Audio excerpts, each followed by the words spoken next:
Danny Lynn here. I am actually here with Tracy right now. She's kind enough to come stop by our house to give me a quick interview. So I wanted to talk to you today about, when did you come on board? When did you get licensed? The middle of July. Middle of July. Okay, so middle of July, she just came on board with Home Options Made Easy, which is our real estate company. So she's now licensed, but she also wants to be an investor. And something very cool happened recently, and so I wanted to kind of ask her about it so she can tell you a little bit more. She wanted to find out how to market to different properties, to find mortgage assignment deals, short sale deals, any kind of investment property deals, subject to deals I think you were looking for as well. So we sat down and I showed her exactly what I've done in the past to get leads. And go ahead and tell the story of what we went over, how long it took for you to put it all together, how you went out and got it, and what you got as a result as far as leads. Okay, so we met like on a Friday before the Labor Day holiday. Oh, right. Okay. And so I went home I met you here, and then we went over what basically a flyer should look like, what different lead generation techniques, how you can structure the flyer to get people to call, do a webinar, and you kind of gave me a couple templates, a couple postcards, and you showed me what one of your handwritten letters look like, and that an investor would send. And so I took all that stuff home, and it took me about 4 days to come up with my own letter. And then I decided I was going to have a logo because I wanted to be fancy. And I got some envelopes from you. So it took me about 5 days. And also you gave me the name of an investor that I actually called and met with at Starbucks for an hour that week. So part-time basis, it took me 5 days to meet with that investor, develop my flyer. And I also got a copy of the list of the foreclosures from you. Right. So I did a letter for the foreclosures as well. So I had come up with 2 letters and met with the investor within that first week. I hadn't distributed anything that first week because I was just fine-tuning, and then I actually emailed you a copy of the letter, tell me what you thought, and to get some feedback from you. And then that weekend, I started sending out the foreclosure letters. Okay. I got 1 or 2 calls, but they were already past, their house had already been auctioned off. Right. So I did a lot of those. So the next week, the next Thursday or Friday, I decided I was going to pass out flyers. So I found someone to help me pass out flyers. Then we're going to do it that Saturday and that Sunday. And I picked a couple neighborhoods in Hutto.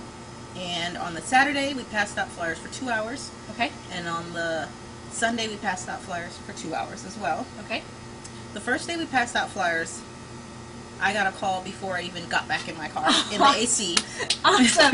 That's happened to me too. I love it. Okay, go ahead. And I was like... Awesome. I know that feeling. So, and that was a very good lead. That was one of the leads that was almost a potential, but she decided to work with her lender to restructure her loan, and she's someone I'm actually going to follow up with. I got about 7 calls that weekend. Wow. No, actually, no, I got about 7 calls. The one lady called that Sunday after we passed out flyers, and on this Monday, I think I got like 6 calls while I was at work in my day job. And I was like, wow, I just wish I had time to answer all these calls. Some of them just left me a message telling me what they wanted. Actually, I answered all but one of the calls, and I spoke to them and got some information. One, I'm actually trying to help find a lease because their house was already sold as, just recently auctioned. So I'm actually working with him to do a lease and find him a rental property in Pflugerville. One property, they wanted someone to buy it outright. I had a language barrier with them. Okay. And a couple of the others didn't work out because they either had realtors already, but it was just a great way to generate leads and practice. Absolutely. Practice how to negotiate and how to steer them in the right way. So I was really overwhelmed that Monday. And then I think I got maybe 1 more call on the Tuesday, but I realized I have to keep doing this over and over. Yes. And it was overwhelming because I didn't expect to get all those calls. And maybe 7, 8 calls, not a lot of calls to somebody who's doing this for a long time, but it was a lot. When I had, for a week before, I hadn't gotten any calls except for the 2. Yep. So it seemed like a lot to me, and it was a lot of information, and they were asking a lot of questions, and I'm like, help! So this week, I'm having someone hand out flyers for me right now. Excellent. And I'm ready and prepared. I'm like, let that phone ring, because now I'm ready. Last week I was totally unprepared and just shocked. Yep, awesome. So yeah. So there's a couple things that I want to bring up from the conversation that we just had with Tracy. First of all, there was a couple of her leads where the seller who had called her was listed.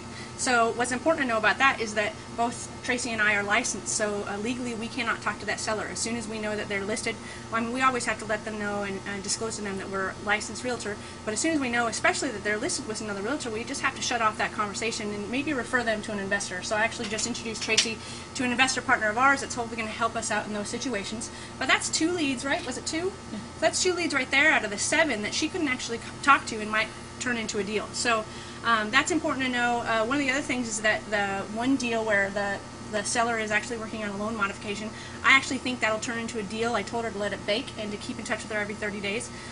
So I guess the point of me wanting to interview Tracy and to let you guys know what happens is the leads to get your phone to ring is not hard. You just have to take action, really. You know, find out a trainer or figure out exactly what you need to do, what type of marketing to do, where to target, and you just got to go do it. Your phone will ring.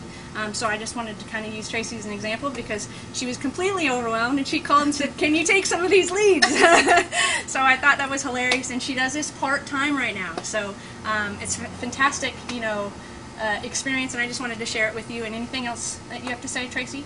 Well, so last week was overwhelming, but it kind of like settled in, like, okay, my phone will ring. Yeah. So this week I'm ready. I have flyers going out, and I'm ready for the calls, and I'm prepared, and I'm ready to see what happens this time, because now I'm ready for whatever happens. Awesome. Way to go, girl. Okay. All right. Thank you, guys. Hope that was valuable information for you. Bye.